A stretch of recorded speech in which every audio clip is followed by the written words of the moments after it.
We've always got players that we find a little bit easier to build the relationship with. So there will always be other players, like in life, that we find it a little bit harder to build the connection. But if they are being a little bit challenging, we've got to ask ourselves why and what can I do to help that. So do we know the player enough? Do we know what's going on? Could there be something else going on away from the game that's making them seem a little bit challenging when in essence, really, they just need a little bit of support from us? Welcome to Coaching Cards. I'm Emily and I'm joined by Dave and Katie, and today we're going to talk about building relationships. So I'm going to kick it off with the first card. So why is it important to build relationships with players?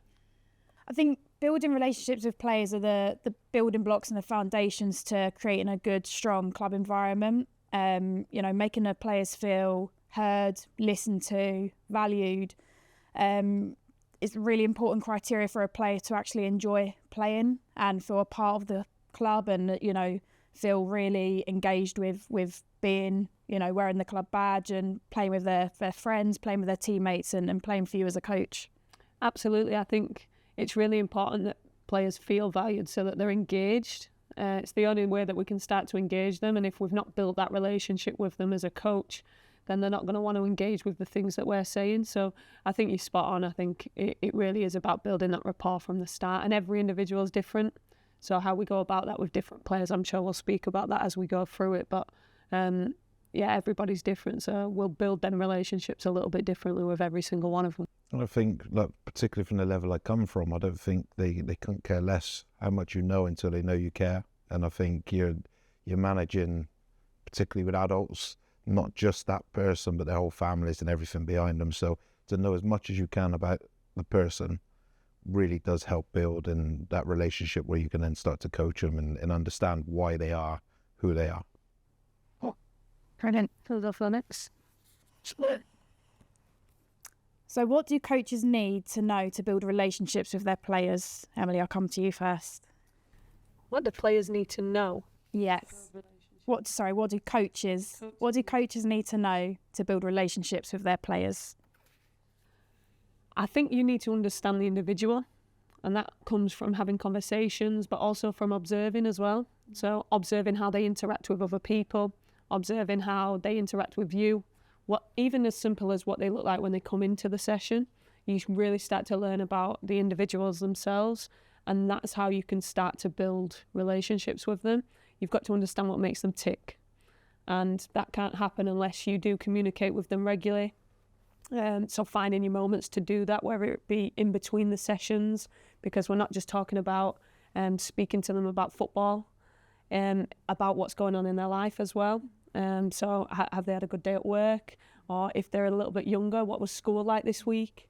So the really simple things go a really long way when you're trying to build relationships with people. So it is the little things, but the little things are huge within the game. So yeah, I think we're trying to make better people, not just football players, and that can be boys, girls. It doesn't really matter. And I think the more you know about them, the more chance you've got of coaching them. But also you have to understand which ones are going to take time to build the relationship, and who actually might not want as close a relationship with the coach, but actually has peers within the group that actually you can influence through somebody else. And I think to understand parental culture, where they come from, as much as you can, then means that when you're watching them play football, you do understand why they do what they do, and then you can actually then build around some support mechanisms or challenging situations at the right times of their development. I think that's why we need to build those relationships and know as much as we can.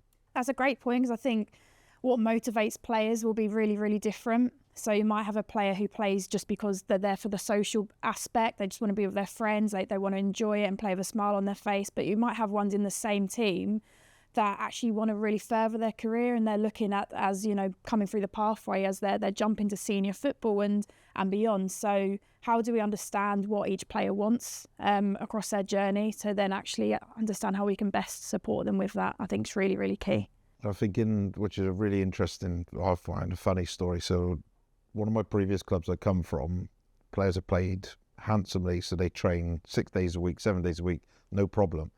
I went to a new club and I didn't realise that actually the wives and stuff had to work as well. So when we were planning days off and what times we had to turn up to training, I had to really consider who had children, how they got to school, and that's with adults. So, you know, children that turn up late to train is probably not the child's fault.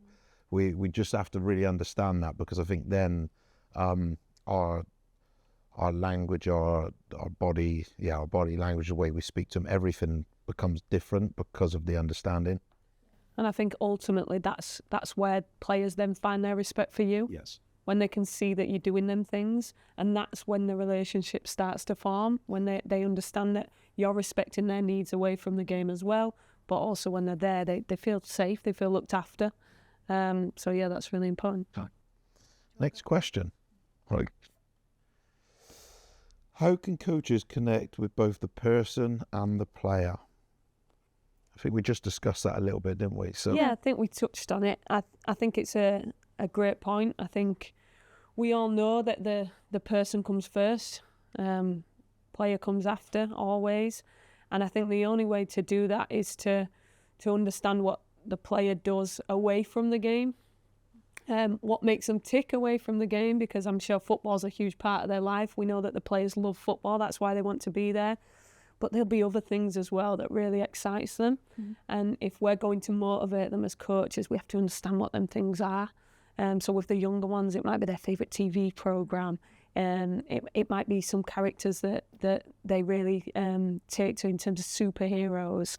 So using that and keeping it in the back of your toolbox so that you can use them things when you're in the session, bring the session to life by the things that motivate them as well.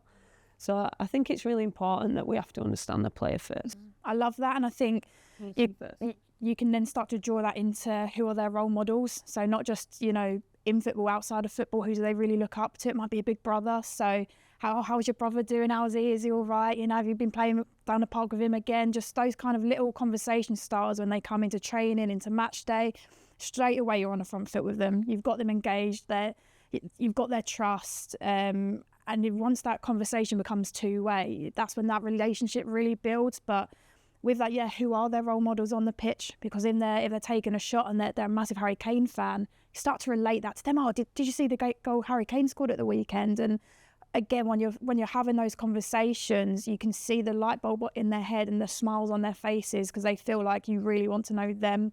And for me, that's the most important thing. And I think just tracking how they are at school, because that might give you an insight into how they learn best. And then a couple of cool things that I've seen. So the Dutch national team, when they all turn up and they all wear, I think, is it their club that they first come through? They all, and there's a sense of pride. So why could our children not wear their favourite football team? And then all of a sudden there's a connection to others. I think there's some little tips that go on around the place that actually then all of a sudden, especially if there's a new player, it gives them an in and a way to start a conversation with the other players. And I think that, and like I say, understanding their school is really, really key, because actually, particularly depending on if you're getting towards GCSEs or SATs, there's a lot of pressure that comes on. They might start behaving differently because of that. And I think then all of a sudden you get that connection with the players. Definitely. Brett, we'll go for another. So what strategies can coaches use to build rapport within their team? Something that I've done within my previous environment is we got all the players together. They were adult footballs, but obviously if you're working with younger players, involve the parents as well. I think that's really, really important. But we kind of came up with a code of conduct, kind of value sheet. And it wasn't just me and the coaching staff devising it and going to the players, right, these are the rules. We came up with it all as a collective. And it was simple things around, you know, every coach and every player must high five or fist bump each other before and after training. So, you know, training can get a bit competitive if you're ending with like a small-sided game, but it's all ending on like the same happy, you know, engaged environment. So something like that's really important. You know, we understood some players might be late because, as we've said, you know, getting to and from training based on, you know, where their parents work, where they work. So we never put something down around being late, because we understood that there's different situations and we have to understand that. So there were certain ones that are around, you know, making sure you help pick up cones after sessions, or help put the goals away or the flags away on a match day, or just things around being kind and generous to the opposition, to the officials. I think those are really key fundamentals. And like you said, if you're all kind of singing from the same hymn sheet, I think then that relationship again just continues to really, really build. But you've got to do it from the start. It's got to be in pre-season. It's got to be when you first get the players in, just to ensure that everyone's on the same page with what our aims are for the season, off the pitch as well as on it.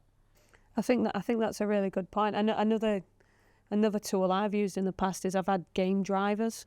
So I've had not just your captain of the team, but when you are observing and you're getting to know your different players, who can really push other parts of the team to bring everybody together so that we are all singing from the same hymn sheet. So we call them game drivers.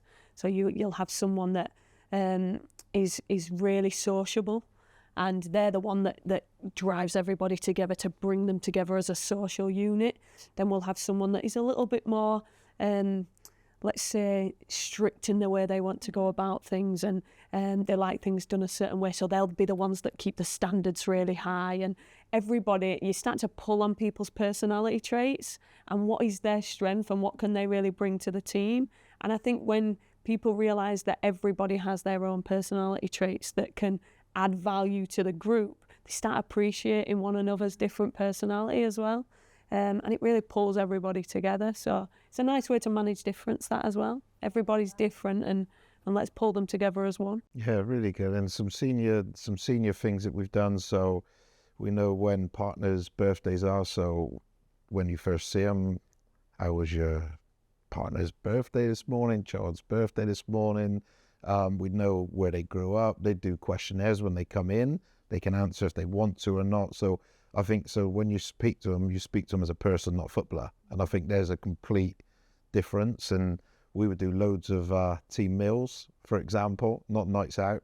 You can cut that bit if you want in a minute, but we would do lots of team meals, lots of like go-karting, climbing trees and jumping out of them, and just so you take them into different areas that you wouldn't normally see them in, and see how they react. Because actually, if you're frightened to jump out of off a tree with a bungee rope on, well, you can actually get the team to start helping, encourage them, support them, show they're safe, and actually you can make mistakes without being criticised. And I think then all of a sudden I do think that comes back to the football pitch. And then I think the biggest way of building a rapport with a player is when a player makes a mistake, how you treat them. Yeah. Because that's the key, that they should feel that, yeah, it's a challenging environment, but a safe environment. And I think that's the biggest way of creating any rapport with any player. Yeah, but I think everything we said there is fundamentally it's getting to know them, get to know them as people first, which fundamentally is the most important thing, isn't it? So how important is a good relationship or rapport with players in managing their behaviour? Yeah, that's a really good question. I think it's vital. I think if you have a challenging situation with a player, if they've found something difficult on the pitch, they've had a challenging moment that's really tested their resilience, you understanding them becomes really vital. Because is that the right moment to go in with this player? Does that work well for them? Or do I need to maybe take a little bit of time, let them have a breather, go into the changing room at half time and deal with it then? So understanding how your player works and what works well for them in the moment or away from it is really key. Some players like the arm around the shoulder and want you to have that conversation with them on a level. Some players really like it if you tell them what was wrong, but some know.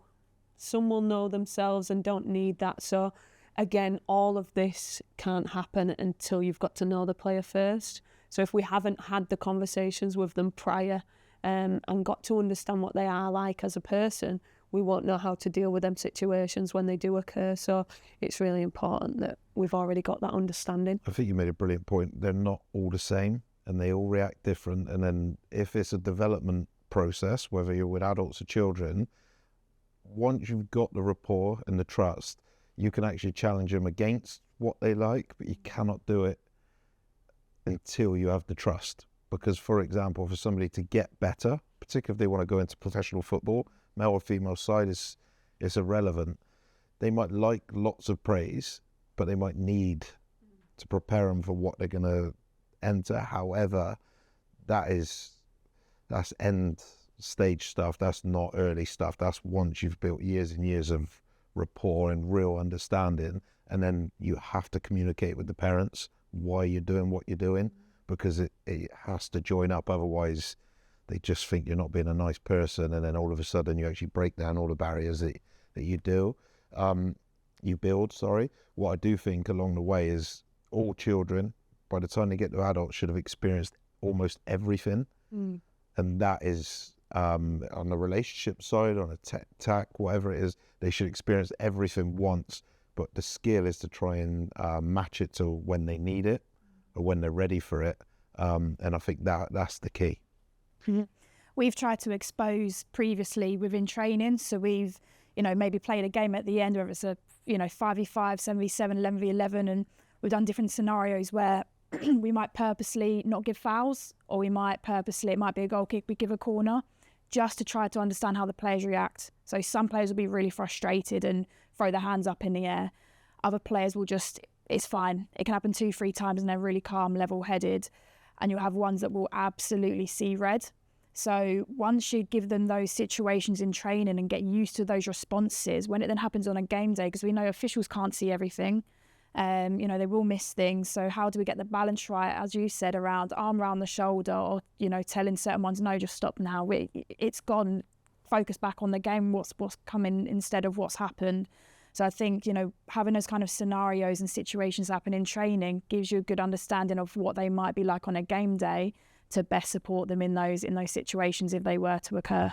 Absolutely. I think you've made a really good point there. And that comes from consistency with us though as well. Yeah. So like if they can see that you are consistent when them situations are happening, and that your personality doesn't change when them situations are happening, they still feel like it's a safe environment. And doing it in training and using that as a reference point to go back to if it happens in a game a few weeks later, and say, well, remember how we handled it back in training, is a great way, a great tool to keep them on track. So, and your team are a reflection of you, right? Absolutely. So how you behave on the side is probably how they're going to behave, and how you behave in controversial moments are probably how they're going to end up behaving. So I think modelling what we want to happen is really key, and then they'll know when you're speaking, you do as you say, and I think that's really, really important. Powerful. Right, next question. How can coaches connect and build relationships with players at training? I think for me, it's really important. I love a good arrival activity, something that gets them really engaged straight away. So I've done ones before. I've left the equipment out, left balls out, mini goals, mannequins, and I've gone, right, go off in little 2s or 3s and put together your own little, 10-minute drill, and then we'll get across every single one. And that will basically form the first half an hour of our session. And it's great because you can really see the ones who just love putting sessions together. And like as we've spoken about before, it's about then the skill of us actually being able to pair people off with someone who might be less maybe confident, and trying to, the person who is more confident, a bit more extroverted, to try and dial up that person who's a little bit more introverted, get them more engaged in putting together the arrival activities. And I think especially if you're working with young players, that's a great way. They're so creative, they've got some great ideas, and really let them. I think giving the players a little bit more ownership in those kinds of aspects is really, really key. And I've seen it before when, I've turned up, put a session on, and I've gone, right, actually, it's down to you. What are we going to do? And they love it because it makes them feel like they're getting to make decisions. Whereas, at school, they might not get to make decisions. It's very teacher to student. So how can we limit that? We don't want it to be teacher to student in our environment. We want it to be coach to player, but giving them the freedom to kind of really express themselves and be creative with those opening sessions. Yeah, that's brilliant. I mean, another one that we've tried is, we talk about team building, don't we, before we go to training. So we speak about going out for team meals or going for team building days, but why can't we bring the team building into the training session? So we've played games like Capture the Flag, where we've got a problem solved together, just as a way to bring everybody together. There's no harm in making part of your training session a real social focus as opposed to just the technical and tactical side of things. So things like that are a great way to pull the group together in the time that you've got allocated to do so. So thinking outside the box a little bit and trying to think of practices that will have people collaborating and will have people communicating with one another and bouncing ideas off. And you observing that and seeing how they interact with one another is another great way to get to know them as people. I think it's brilliant, and especially with the modern day phones and people don't talk anymore face to face. So to have a rival activities where they actually have to communicate, I think is probably a really, really useful thing. And then in terms of, like, I'm thinking for coaches, it might be in college programs and bits and pieces like that, maybe just have some breakfast with the players and just have a conversation. You really might connect, or somewhere near they're having a conversation, you might just pick something up. But I've seen it where coaching staff sit on a table and players sit on a table, and I've seen it where coaching staff genuinely mingle with players because they're actually interested in them. And I think I've seen probably the benefits of both, and I would say generally be interested in, before have a bit of breakfast or even just to walk out onto the pitches as we're going, just to have a human conversation. I think you really connect before training starts. Well, should we go for another? Okay, so the next question is, how can coaches connect and build relationships with players on a match day? That's really good, and I think it's a period of time where you build up trust in terms of the match day becomes the most high pressured situation, and you being, I think you said earlier, really consistent in your approach. And I think when you're consistent and you have your own coaching behaviours that happen in all types of situations, but the players know what they are, I think really help to connect. And I think it's when you're random, showing the pressure, I think you lose, and you become personal. I think you lose all connection with everybody. It should only be about you're there to help, support, and enable them to show their best version of themselves. And I think how you model that, how you talk to them, how well prepared you are, I think that all gives you a chance of really connecting on a match day, which is the most high pressured day. Absolutely. And I think a lot of these things we can plan for. So I think we forget that in the planning process, that we can actually plan for the conversations that we're going to have with individuals in the build up to the game. So don't just plan what your halftime tactics are going to be. Plan what you're going to speak to them about when you arrive. Plan what you're going to speak to them about when you're walking out to the warm-up or in between certain parts of the warm-up. And have certain individuals that you think maybe struggle with the pressure of match day or struggle with certain elements of match day. So maybe when you go into your warm-up in finishing, if you know that a player's really struggling at the moment with the pressure of trying to score a goal, maybe you just go and have a conversation with them and put them at ease before they start practicing some of them repetitions on goal, just to put them at ease. There's no pressure today with if you have to get onto the score sheet, just have fun with it. So I think all them kind of things that players really value, and they're the things they remember when they come away from the game. Like, my coach told me this, my coach had a conversation with me about this. That's what players remember. I think what both of you said, spot on. For me, consistency of behaviours is massive. I've always tried to ensure I'm never too high, never too low. Because as you said, if we're doing those behaviours, players will tend to mirror them. And I think we always hark on about player behaviours, but we need to look at ourselves and be reflective of our own behaviours. And that's something I always do like to do after a match day. Great use of like a camera now, like a VO or whatever it is, if you've got a camera to recognise yourselves. What was my tone of voice from the sideline? What was my body language like? Was I stood with my hands on my hips? Did I applaud? Did I kind of turn away in disgust? Like, what was it? And I need to make sure that my behaviours stay really consistent, because we will see those behaviours mirror onto the pitch. So as soon as I start throwing my hands up in the air, my players will start throwing their hands up in the air. And that's at senior level. I've worked with players that are 35, 36, and they'll see what I'm doing and suddenly they want to do the exact same thing. So that consistency is key. And I love the point you've just made there, Emily, like working with players who maybe are lacking confidence or when they go onto the pitch to kind of forget everything we've kind of spoken about, because they become so concerned with what they're doing and all eyes on them. So how do we just get a little arm around their shoulder before they go onto the pitch? I had one player that before every game, I'd look at her and I would just do a little thumbs up. That's all it needed. And she'd give me a little nod. And that was her ready, set to go.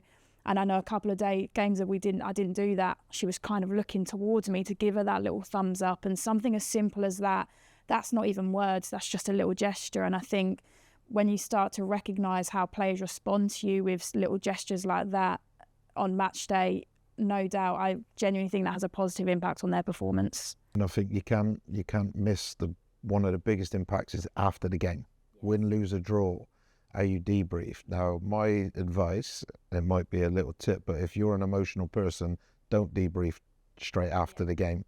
Wait until the next training session, you've had time to think about it. But whether you're first team, you're doing media, the messages you give the fans, the players, the parents, whoever it is, or your grassroots, and for my own kids, I know there's WhatsApps that go out and Facebook messages and everything.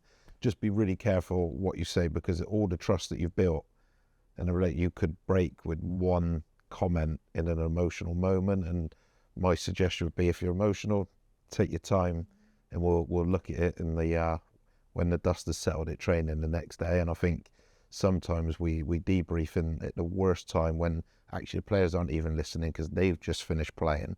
And you just got to be careful you don't break relationships directly after the game. That's a brilliant point. Brilliant point. Do you have any advice to help coaches build relationships with individuals who may be a bit more challenging? Yeah, so I think every individual is going to come with their own challenges, because they're all different, and that will depend on your style as a coach as well. We've always got players that we find a little bit easier to build the relationship with, so there will always be other players, like in life, that we find it a little bit harder to build the connection. But if they are being a little bit challenging, we've got to ask ourselves why, and what can I do to help that? So do we know the player enough? Do we know what's going on? Could there be something else going on away from the game that's making them seem a little bit challenging, when in essence, really, they just need a little bit of support from us? So that can only come, I know we've mentioned it a few times today, that can only come from getting to know them and having a conversation with them. Is there something going on? I don't know one player in the whole time that I've worked, from youth all the way through to senior, I don't know a single player that has disregarded me trying to have a conversation with them about them as a person. So I think if somebody is a little bit challenging, it's not going in full throttle. It's taking the moment, observing, and seeing when is the best moment to have the conversation with that individual as to what's going on. I think the why is brilliant. Why, and then the next bit, don't let your ego get in the way, because I might not be the best person to have a relationship. You might be, so use your other coaches, because that might help. And I think sometimes we're all desperate to have a good relationship. What good looks like can be different for every single player, but a good relationship with every player. But sometimes it's just not a connection there. So you have to have a healthy relationship in terms of they know you're trying to help them, but the best relationship might come from one of your other coaches, and that's fine. That's why you're a coaching team. And it might even be a coach. It might, if you're lucky enough to have a sports science physio, you can still impact through them and help that more challenging individual. But the why are they being challenging? Because till you understand that, you can't help anybody. Absolutely. And if you're not lucky to have other coaches around you, there are other people that you can go and speak to. So can we speak to their parents? Their parents are going to know them better than anybody else, or siblings. And you will only know who knows them really well from having the conversation with the player as well. So when you know that insight, it is being brave enough to go, you know what, I might not be the best person for this. Who can have these discussions with them, and going to find that out and allowing that conversation to happen. And I think it's clear here, challenging doesn't necessarily mean bad. I think there's always that negative connotation that challenging means bad. And I think we're all guilty of it as coaches, that throughout a session, there could be 15 players that have brilliant behaviour, but we focus on the one who's maybe displaying more of those challenging behaviours, and it's more around how do we stop highlighting them and singling them out, because it might actually heighten their challenging behaviour. But how do we get them to recognise the praise we might be giving to those that are actually displaying really good behaviours? Because you will see they'll then actually think, well, I want a little bit of that praise myself. So how do we, what do we say to them to actually, in terms of our own behaviours, to actually get them engaged and kind of, I guess, turn it from a challenging into like a really good positive behaviour? And I think that comes from, as we said, our consistency. It comes from, asking them questions about themselves, getting to try to know them. And as we've said, recognising if we're not the best placed person actually to build that connection, who can we rely on? In my own experiences, I worked at a club in the Northwest, and I'm obviously from down south, and one of the players was from Essex, where I'm from. So one of my things was they were one of the players I'd really connect with, because we were able to talk about home life and better weather and things like that. We had that connection, and the our accent, just little things like that meant I was able to build a really good connection with this player. So when he wanted advice about things or he's feeling a bit homesick, he came to me, and it was really, really nice to have that relationship. But I know other players might have gone to someone else, and that's absolutely fine. As we've said, it's so important to not have egos in that situation. At the end of the day, the player and the person is the most important thing. And you're dead right. The best players I've worked with are the most challenging. They ask the most questions. They demand the best sessions. They want to know why they're doing what they're doing. That's a good challenge, because it makes me better as a coach. So, and I think that's a really good point. Challenging doesn't mean bad. Challenging might just be that they think on a higher level than most other people. So have a little think about how we can help them, because they are the ones that generally they go the furthest. Yeah, absolutely. The next question. How important is it for coaches to show care and compassion, and how can they do that? I think for me, the most important attribute for a coach is actually to be caring, to be empathetic, to show sensitivity. I think that builds a real safe space for players, whether they're male, female, young, old. That kind of psychological safety is so important. It's vital.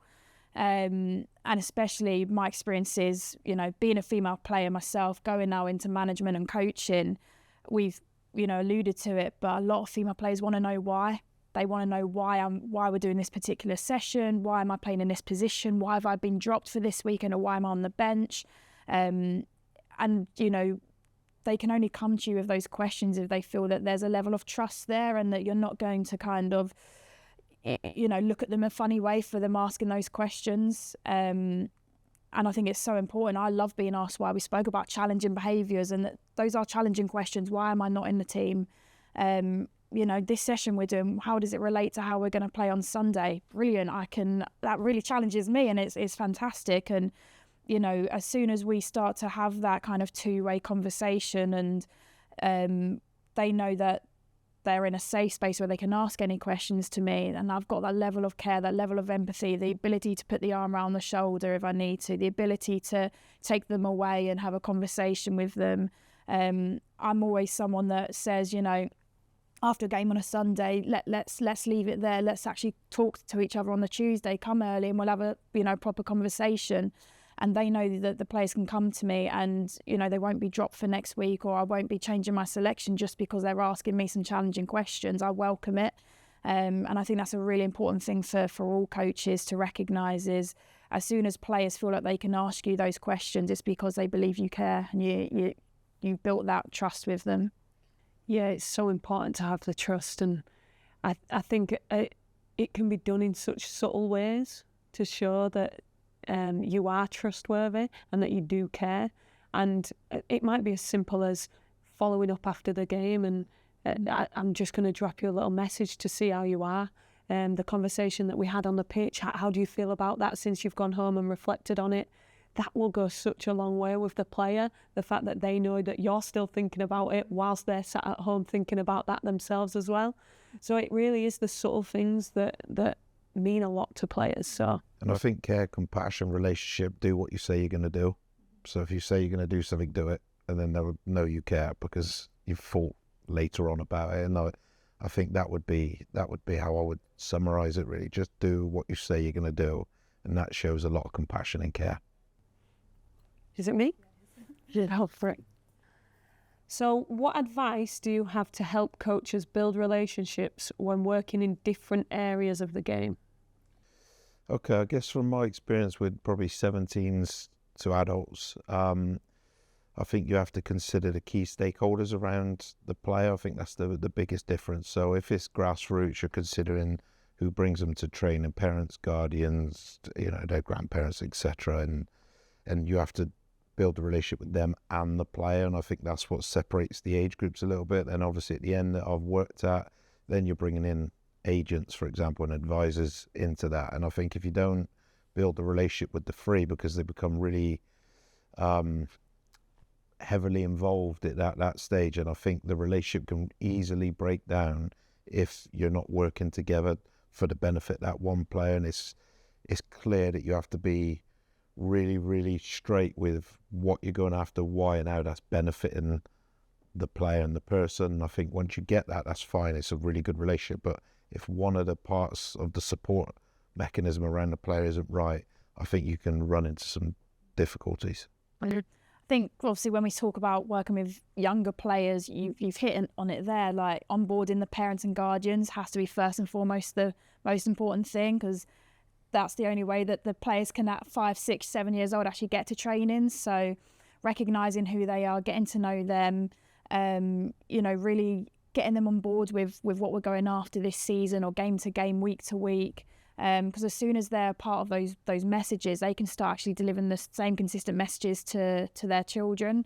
But if they don't know those messages, I might be saying something that's completely different to the parents. So getting them on board and in the room first and foremost, making them feel a part of it is really, really important, because we want to make the players feel valued, but the parents need to feel valued as well. Otherwise, the players will stop coming sometimes. And I think, we've already spoken about it, but the motivations for the players, why do they want to play? Because why a 5-year-old wants to play is very, very different to why, as you said, a 21-year-old wants to play. So as soon as we understand those differences and we're able to maybe alter our language, because how I would talk to an 8-year-old is very different to how I talk to a 16-year-old in terms of the football language I use, or questions I'm asking them about their home life or what they were doing at school or at work are completely different. So knowing the person, knowing their kind of experiences in the game and kind of the stage they are at their learning is really, really important. Absolutely. And then for me, it's meeting their needs. So understanding what their needs are. We might be working with disabled footballers, and we have to understand what their needs are. What do they need from us? And you can't get that without building that rapport with the individuals, and then being able to manage that across all the different individuals that you've got in your group. So that's a vital one for me. Get to know your individuals and then manage that. Final question. So to wrap up this discussion, what are your quick fire top tips to help coaches build relationships with their players? I'll go first. So I think be really, really consistent in your behaviour towards them, particularly in difficult moments, and do what you say you're going to do. And if you stick to those two things, I think you build a relationship and trust with a player really quickly. For me, it would be communicate clearly, and then observe. And I think if you do the two, and you can't do one without the other, don't go in and try to communicate if you haven't observed and seen what they're like around their social setting. And then, once you've observed, go in and communicate with players, get to know them on a personal level. Yeah, final one for me is understand what motivates them, what are their goals, what do they see as success for them within football. Because then we are the building blocks, we're the foundations to help them get to what that success and what those goals look like. But we can only do that as soon as we've observed and we understand what that success looks like for them.